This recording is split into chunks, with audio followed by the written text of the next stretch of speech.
नमस्कार दोस्तों, मैं ज्योति आपका स्वागत करती हूँ आपके अपने YouTube चैनल उत्साह में।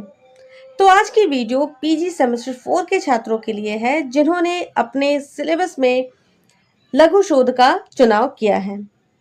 ये वीडियो यूजी के छात्रों के लिए भी बहुत महत्वपूर्ण होने वाली है क्योंकि एनईपी 2020 में आप लोगों को भी रिसर्च दे दिया गया है, तो आप भी डिसर्टेशन का चुनाव कर सकते हैं। आज की वीडियो में हम लघु शोध यानी डिसर्टेशन को जानेंगे कि ये होता क्या है, इसके विषय का चुनाव कैसे किया जाए और इसके चरण क्या क्या हैं। तो यदि आपने लघु शोध का चुनाव किया है या चुनाव करना चाहते हैं तो यह वीडियो आपके लिए बहुत उपयोगी होगी। तो वीडियो को आगे बढ़ाते हैं और जानते हैं कि लघु शोध है क्या। जब हम लघु शोध की बात करते हैं तो इसका अर्थ होता है छोटा अनुसंधान यानी छोटा रिसर्च, जिसमें आप एक विषय पर गहराई से अध्ययन करते हैं, उसके बारे में जानते हैं, नई जानकारी प्राप्त करते हैं और नई जानकारियां प्रस्तुत करते हैं। अपने विचार जो है उस विषय से संबंधित जो भी आपके विचार है उसको प्रस्तुत करते हैं। यही शोध की परिभाषा है, नई जानकारियों को प्राप्त करना और नई कोई भी चीज के प्रति नई दृष्टि को सामने रखना। लघु शोध आप कम शब्दों में एक छोटे टॉपिक को चुनते हैं और उसके बाद फिर क्या है उसके बारे में आप अध्ययन करते हैं और जो है अपने विचार सामने रखते हैं। यहाँ पर लघु शोध के विषय का चुनाव की यदि बात करते हैं कि इसमें कौन से विषय का चुनाव करना सही रहेगा, तो मैं ये कहूंगी कि लघु शोध में जो विषय है वो छोटा होना चाहिए, महत्वपूर्ण होना चाहिए और ऐसा विषय आप चुनिए जो कि आप कम समय में पढ़ सके, लेकिन गहराई से पढ़ सके, समझ सके और वो तत्कालीन समय के लिए बहुत ही महत्वपूर्ण हो, तो ही आपके शोध का अर्थ बनता है। आप यदि ऐसा विषय चुनते हैं जो बहुत बड़ा विषय है जिसमें आपको बहुत ज्यादा समय देना पड़ेगा, तो आपके पास उतना समय नहीं हो पाएगा, आप उस चीज को कंप्लीट नहीं कर पाओगे क्योंकि आप पीजी सेमेस्टर 4 में हैं। तो सिलेबस में अदर जो 3 पेपर है उसमें भी आपको ध्यान देने की आवश्यकता है। आप सिर्फ लघु शोध के विषय को लेकर पूरा समय लघु शोध में नहीं दे सकते हैं, इसीलिए आप ऐसा विषय चुनिएगा जो बहुत छोटा सा हो और बहुत महत्वपूर्ण है। उसमें ही आप जितने भी वाइवा में आपसे प्रश्न पूछे जाएंगे आप उसके उत्तर को बहुत आसानी से, बहुत सरलता के साथ और सटीक जवाब दे सकें। आशा करती हूँ कि विषय कैसे चुना जाता है ये आपको समझ में आ गया होगा। अब हम बात करते हैं इसके चरण की। लघु शोध में विषय का चुनाव करने के बाद और उसमें आप कैसे पाठ को बतलाना चाहते हैं वो चुनाव करने के बाद, उसका निर्णय लेने के बाद सबसे महत्वपूर्ण होता है कि लघु शोध को सामने प्रस्तुत कैसे किया जाए, उसका सही तरीका क्या है। क्योंकि जो आपका विषय है, आपके जो चैप्टर्स होंगे, सामान्यतः 5 चैप्टर्स ही दिए जाते हैं, उससे अधिक आप दे सकते हैं, लेकिन 5 बहुत होता है। यहाँ इसमें 5 चैप्टर्स बहुत हो जाते हैं, तो 5 चैप्टर्स दिए जाते हैं। आपने उसका डिसाइड कर लिया, लेकिन सिर्फ आपको शोध और चैप्टर्स की बात नहीं आती है इसमें। जो शुरू से जब आप बुक बनाने का सोचेंगे तो सबसे पहला होता है आपका पेज 1, ठीक है। आप प्रथम पृष्ठ से शुरू करते हैं और यहाँ पे मैं आपको डिजाइनिंग ये सब दिखाऊंगी। ये हो जाता है आपका प्रथम पृष्ठ, ठीक है। यहाँ पे मैंने अपने शोध का रखा हुआ है यहाँ पे पेज, जहां पर ये जो स्थान है यहाँ पर आपके शोध का नाम, जो भी टॉपिक है आपका, जैसे आपने प्रेमचंद के गोदान पर रिसर्च यदि किया है तो आप यहाँ पर लिखोगे प्रेमचंद गोदान। उसके बाद फिर लिखना है शीर्षक पर स्नातकोत्तर हिंदी चतुर्थ समसत्र। आप यहाँ पर आपका जो भी विषय है वो लिखेंगे, हिंदी, भूगोल, अंग्रेजी, जो भी है आपका विषय वो आप लिखेंगे। शीर्षक पर स्नातकोत्तर हिंदी चतुर्थ समसत्र पत्र 16 के लिए प्रस्तुत लघु शोध। फिर शोधार्थी, यहाँ पे आप अपना नाम लिखेंगे, फिर अपना यूनिवर्सिटी रोल नंबर लिखोगे, विश्वविद्यालय क्रमांक लिखेंगे, कक्षा क्रमांक लिखिएगा, फिर द्वारा शोध निर्देशक, अपने शोध निर्देशक का नाम यहाँ पे लिखेंगे, ठीक है। फिर आप अपनी यूनिवर्सिटी का लोगो, यहाँ पर मैंने BBMKU, हमारी प्यारी यूनिवर्सिटी BBMKU का लोगो रखा हुआ है, और यहाँ पर आप देखोगे हिंदी विभाग विनोद बिहारी महतो कोयलांचल विश्वविद्यालय धनबाद।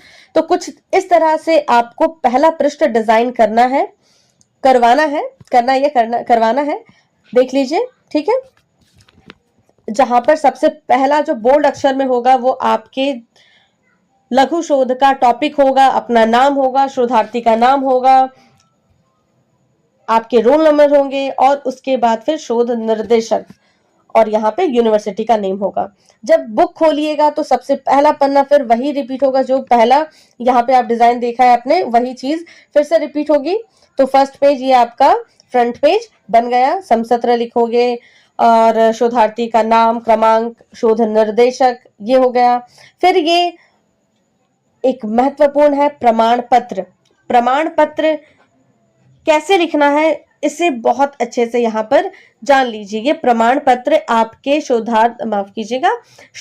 निर्देशक के द्वारा ये प्रमाणित किया जा रहा है इस प्रमाण पत्र में कि आपने उनके अंडर काम किया है, और इस विषय में, जो भी आपका विषय उस विषय में कार्य किया गया है, और जो है इसमें कोई भी गलती या फिर कोई भी प्लेगरिज्म, कोई भी साहित्यिक चोरी नहीं की गई है, ये प्रमाण दिया गया है। तो यहाँ पे है कि प्रमाणित किया जाता है कि शोधार्थी, फिर यहाँ पे आपका नाम होगा, ने स्नातकोत्तर हिंदी विभाग विनोद बिहारी महतो कोयलांचल विश्वविद्यालय धनबाद से स्नातकोत्तर उपाधि के लिए मेरे निर्देश में, यहाँ पर फिर आपके लघु शोध का विषय होगा, शीर्षक लघु शोध प्रबंध तैयार किया है। स्नातकोत्तर हिंदी विभाग हिंदी विनोद बिहारी महतो कोयलांचल विश्वविद्यालय धनबाद से स्नातकोत्तर की उपाधि के लिए या लघु शोध प्रबंध की परीक्षार्थ प्रस्तुत की जाती है, यहाँ पे प्रस्तुत की जाती है, ठीक है। यहाँ पे ये हो जाएगा। तो वहां पर ये आपका प्रमाण पत्र आपने प्रिंट करवाया, मतलब ये आपके सेकंड पेज में आ जाएगा ये प्रमाण पत्र। नीचे में यहाँ पर एक साइड शोध निर्देशक, उनका नाम रहेगा, उसके बाद फिर उनका पद रहेगा, सहायक प्राचार्य या फिर विभागाध्यक्ष, जो भी उनका पद है वो लिखिएगा। उसके बाद फिर अपना विभाग लिखिएगा, अपने यूनिवर्सिटी का नेम लिखोगे, और एक साइड में होंगे विभागाध्यक्ष का नाम होगा, विभाग, और फिर आपके यूनिवर्सिटी का नेम, ठीक है। तो प्रमाण पत्र में हमने देख लिया, पहले प्रमाण पत्र लिखोगे, आप इसका स्क्रीनशॉट लेकर अपने पास रख सकते हैं ताकि आपको ये समझ में आ जाए कि आपको प्रमाण पत्र लिखना कैसे है। उसके बाद फिर जब प्रमाण पत्र, हमने पहला पृष्ठ देख लिया, प्रमाण पत्र देख लिया, फिर आती है आभार व स्मरण की बारी।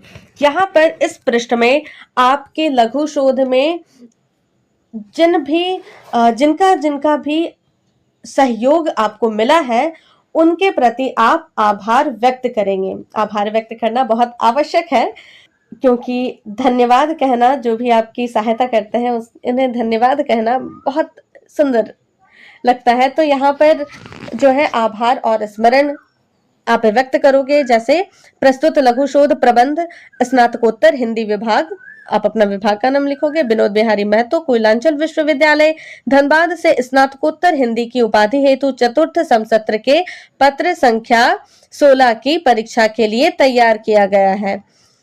आगे आप क्या लिखोगे मैं बता देती हूँ। यहाँ पे सबसे पहले जो है वो अपने जो भी शोध निर्देशक है उनको आप धन्यवाद दोगे। कैसे आप लिख सकते हैं, इसका सही तरीका क्या है कि आप इस तरह लिख सकते हैं, ध्यान से सुनिएगा।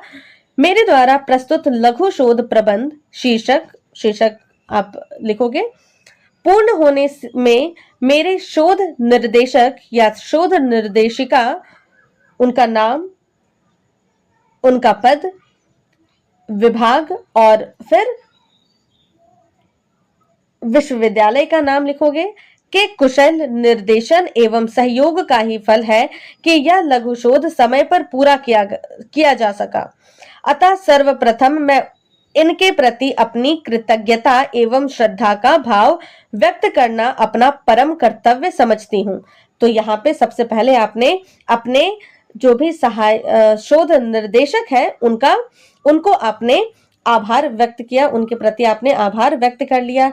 फिर दूसरा जो है, दूसरे में आप फिर लिखोगे आप अपने जो विभागाध्यक्ष है उनके प्रति अपना आभार व्यक्त करोगे। जैसे आप सबसे पहले अपने विभागाध्यक्ष का नाम लिखिए, विभाग, यूनिवर्सिटी का नाम, विश्वविद्यालय का नाम लिखिए और ये लिखिए कि उनके प्रति जो है आप आभार व्यक्त करते हैं, उनका स्नेह और कृपा हमेशा आप पर बनी रही, मुझ पर बनी रही, जिन्होंने शोध कार्य के दौरान सहानुभूति पूर्वक मार्गदर्शन प्रदान कर मुझे उपकृत किया है। अतः मैं उनके प्रति अपनी विनम्र कृतज्ञ ज्ञापित करती हूँ या करता हूँ। ये भी हो गया, हमने सबसे पहले अपने शोध निर्देशक के प्रति आभार व्यक्त किया, उसके बाद फिर हमने अपने विभागाध्यक्ष के प्रति आभार व्यक्त किया। उसके बाद फिर आ जाते हैं कि जो भी आपके विभाग में शिक्षक है, प्राध्यापक है, जो भी टीचर्स है, उनके प्रति आभार व्यक्त करना। तो आप अपने टीचर्स का नाम, उनका पद, विभाग का नाम, विश्वविद्यालय का नाम लिखिए और फिर ये लिखिए कि मैं उनका जो है हृदय से आभारी हूं क्योंकि उन्होंने भी मेरे लघु शोध प्रबंध को यह स्वरूप प्रदान करने में सहायता की है। आप लिख सकते हैं और अंत में आप उनका नाम भी लिख सकते हैं जिन्होंने आपके लघु शोध में बहुत सहायता की। जैसे आप अपने माता पिता, भाई, बंधु, उनको भी धन्यवाद ज्ञापित कर सकते हैं, धन्यवाद जो है वो बिल्कुल दे सकते हैं। तो यहाँ पे आपका आभार व स्मरण पूरा हो जाता है। अब आगे पृष्ठ में क्या करना है आपको, ये है अनुक्रमणिका। ठीक है, यहाँ पे आपने इंडेक्स बना दिया है जहां पर आपको प्रस्तावना, शोध विषय के चयन का आधार लिखोगे, शोध कार्य का क्षेत्र, विषय का महत्व और उसकी प्रासंगिकता लिखोगे। यहाँ पर ये जो 3 पॉइंट है ये प्रस्तावना के ही अंडर आ जाता है। फिर प्रथम अध्याय, फिर अध्यायों पर बात होगी, प्रथम अध्याय, द्वितीय अध्याय, तृतीय, चतुर्थ, पंचम अध्याय, उसका उपसंहार, संदर्भ ग्रंथ सूची जो है वो आप दोगे। ये है।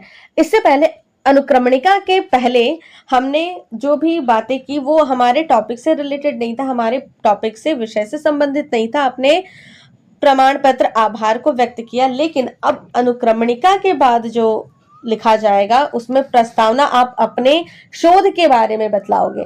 ठीक है, आपने इस विषय का चुनाव क्यों किया, उसके महत्व के बारे में बतलाना है आपको। तो सबसे पहले प्रस्तावना में आप अपने विषय का परिचय दीजिए, आप किस पे अपना शोध कर रहे हैं। जैसे यदि आप प्रेमचंद पे कर रहे हैं तो बिल्कुल आप ये बतलाइए कि प्रेमचंद जो है वो हिंदी साहित्य के अमूल्य निधि है। उनकी अगर किसी रचना पे कर रहे हैं तो उनके महत्व को बतलाइए, उनकी रचनाओं के बारे में बतलाइए, उनका योगदान बतलाइए हिंदी साहित्य में। फिर अगला पॉइंट आपका हो जाएगा, यहाँ पर आपने परिचय दे दिया, उसके बाद फिर आप बतलाओगे शोध विषय के चयन का आधार। आपने उस विषय का चुनाव अपने शोध के लिए क्यों किया, वो क्यों महत्वपूर्ण है। आप ये लिखोगे कि आपने उस विषय का, आपने प्रेमचंद को ही क्यों चुना, या फिर प्रेमचंद की रचना, अगर यदि आप गोदान चुनते हो तो आपने उनकी रचना गोदान को क्यों चुना, आप आधार बतलाओगे। फिर शोध कार्य का क्षेत्र, आप उनके क्षेत्र को बतलाओगे। जैसे मैंने यहाँ पर बतलाया कि आप यहाँ पे क्लियर करोगे कि मैं प्रेमचंद के उपन्यास गोदान के विषय में मैं इस लघु शोध में बात करूंगी। या फिर आप यदि उनके अन्य उपन्यासों में, उनके सारे उपन्यासों में, या फिर किसी रचनाकार के नाटकों के बारे में बात करोगे तो आप ये बतलाओगे। जैसे जयशंकर प्रसाद के नाटकों के बारे में बात करते हो तो आप ये लिखोगे कि जयशंकर प्रसाद के आपने इस लघु शोध में जयशंकर प्रसाद के नाटकों के ऊपर बात किया है, उसका अवलोकन किया है। और वहां पर आप क्लियर करोगे कि कि मेरा शोध कार्य का क्षेत्र क्या है। फिर आ जाता है विषय का महत्व और उसकी प्रासंगिकता। यहाँ पर आप बतलाओगे कि आपका इस विषय को चुनना क्यों महत्वपूर्ण रहा और आज के समय के लिए ये महत्वपूर्ण क्यों है। आज के समय प्रेमचंद के बारे में या फिर उनके उपन्यास गोदान के बारे में या फिर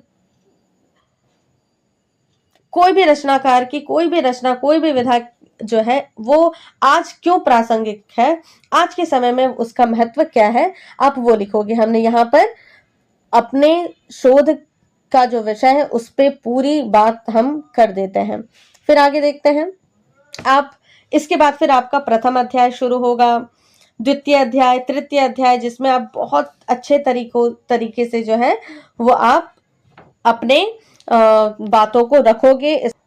इसमें कोई भी चीज बहुत उधेड़ बुन वाली नहीं होनी चाहिए, बहुत ही उलझी हुई नहीं होनी चाहिए, भाषा बहुत सरल होनी चाहिए और अपने टॉपिक पे बात आप बहुत ही सरलता से करो, इसका ध्यान रखिएगा। फिर अंतिम आ जाता है उपसंहार, जो जिसमें आप निष्कर्ष दोगे, अपने जो भी टॉपिक है उसका निष्कर्ष लिखोगे, उपसंहार आप लिख दोगे। फिर आ जाता है संदर्भ ग्रंथ सूची। तो जो भी आपने रिसर्च किया है, चाहे वो गोदान है या प्रेमचंद की कोई अन्य रचना है, प्रेमचंद है, मनु भंडारी की कोई रचना है, तो वहां पर आप जो भी वक्तव्य आपने लिया है अपने शोध में रखा है उस वक्तव्य को, यदि तो आप ये जरूर लिखोगे कि वो वक्तव्य, वो संबंधित वक्तव्य, वो बातें जो है आपने किस किताब से ली है और किस विद्वान के वक्तव्यों को आपने रखा है। यहाँ पर मैं बतला देती हूँ, जैसे संदर्भ ग्रंथ सूची में आप क्रेडिट जरूर दोगे। यदि आपने क्रेडिट नहीं दिया, आपने कोई भी कोट लिखा है और आपने कोई क्रेडिट नहीं दिया है, तो फिर वो प्लेगरिज्म यानी साहित्यिक चोरी कही जाएगी और ये आपके बुक के रिजेक्शन का कारण बन सकता है। ठीक है, तो संदर्भ जहां से भी आपने कोई भी लाइन लिया हुआ है, कोई भी चीज आपने इंफॉर्मेशन लिया हुआ है, तो आप बिल्कुल उसको संदर्भ ग्रंथ सूची में जरूर दें। यहाँ पर मैंने एक रचना को रखा हुआ है।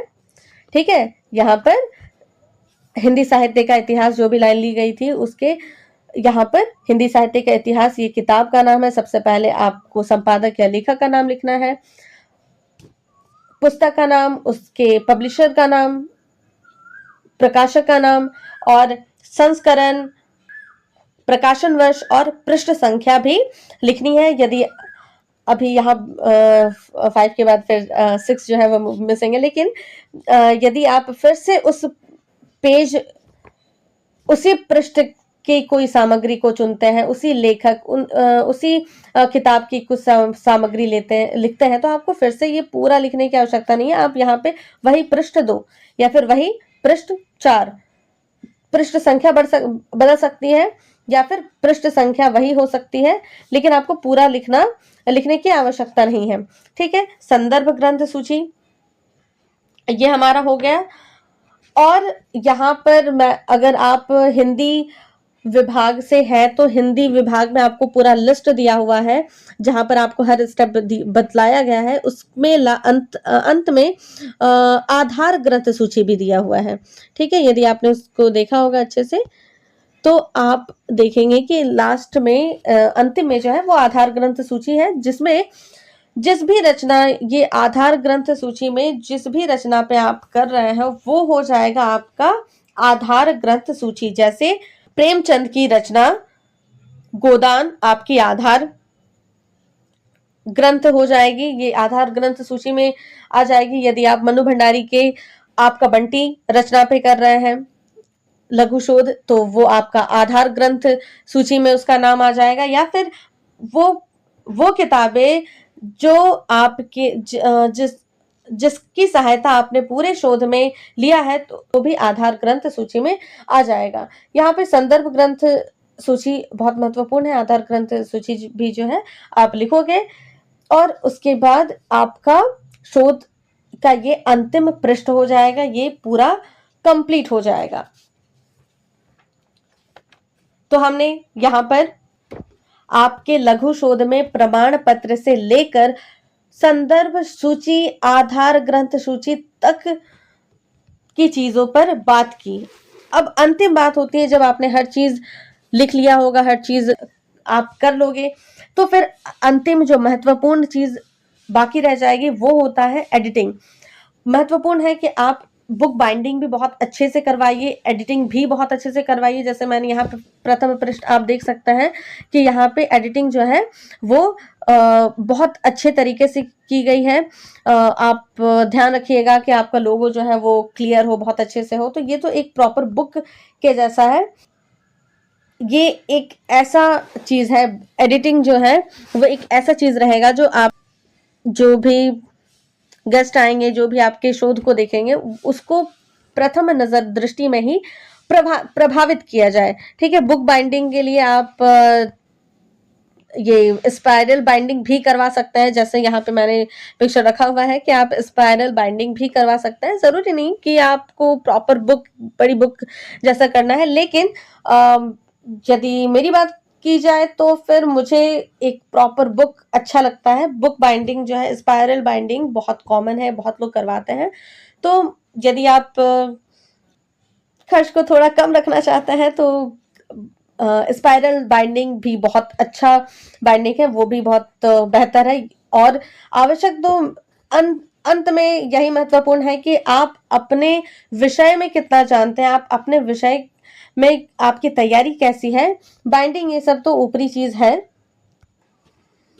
तो आशा करती हूँ कि आपने इस वीडियो से लघु शोध के बारे में जाना होगा। मैं लघु शोध के बारे में बतलाने में सफल रही होंगी।